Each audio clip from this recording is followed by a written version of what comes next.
Assalamualaikum warahmatullahi wabarakatuh. Di video ini kita akan belajar tentang section 2 dari tes TOEFL, yaitu Structure and Written Expression. Sudah dijelaskan di video sebelumnya bahwa section 2 ini terdapat 40 soal yang harus dikerjakan. Ke-40 soal ini dibagi menjadi dua bagian structure dan bagian written expression. Di bagian structure terdapat 15 soal yang formatnya seperti ini.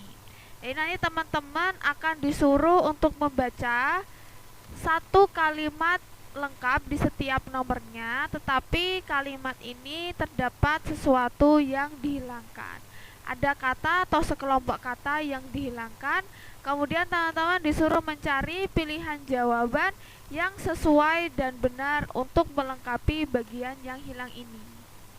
Kalau di bagian written expression, soalnya terdapat 25 soal.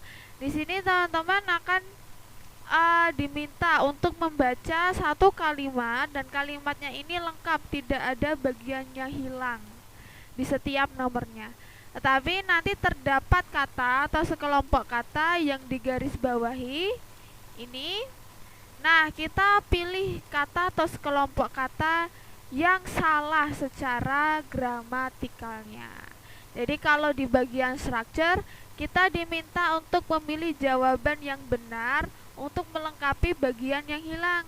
Tetapi kalau di bagian yang written expression, kita diminta untuk memilih jawaban dari kata atau sekelompok kata yang salah secara gramatikal. Nah, ini merupakan general tips ya, tips umum dalam mengerjakan section 2 ini. Yang pertama adalah kenali petunjuk pengerjaan soal. Kalau kita sebelum hari tes itu tidak familiar dengan petunjuk pengerjaan soal, biasanya nanti kita akan merasa panik karena kita tidak tahu ini cara mengerjakannya bagaimana. Kemudian yang kedua adalah mulailah mengerjakan dari sebagian yang paling kita sukai. Nah, tadi kan sudah dijelaskan bahwa terdapat dua sebagian, structure dan written expression. Kalau saya sendiri lebih suka mengerjakan yang written expression dulu, baru yang structure, karena menurut saya written expression itu lebih mudah. Jadi teman-teman bebas mau mengerjakan yang structure dulu atau mengerjakan yang written expression dulu.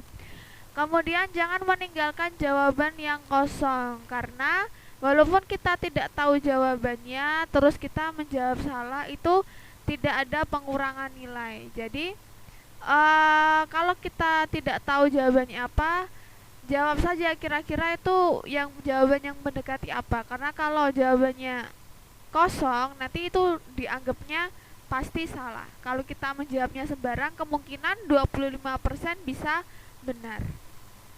Kemudian tandai jawaban yang masih ragu. Terus usahakan untuk memiliki waktu sisa untuk mengecek apakah terdapat soal yang terlewati atau untuk memikirkan kembali jawaban yang masih ragu. Nah, ketika menjawab soal itu sebaiknya kita menandai jawaban yang masih ragu.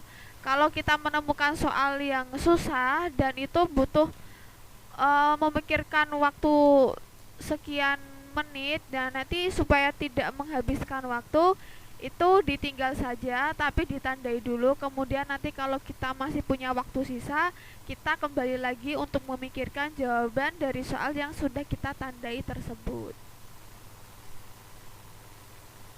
Oke, sekian video ini. Terima kasih yang sudah nonton. Sampai jumpa di video selanjutnya.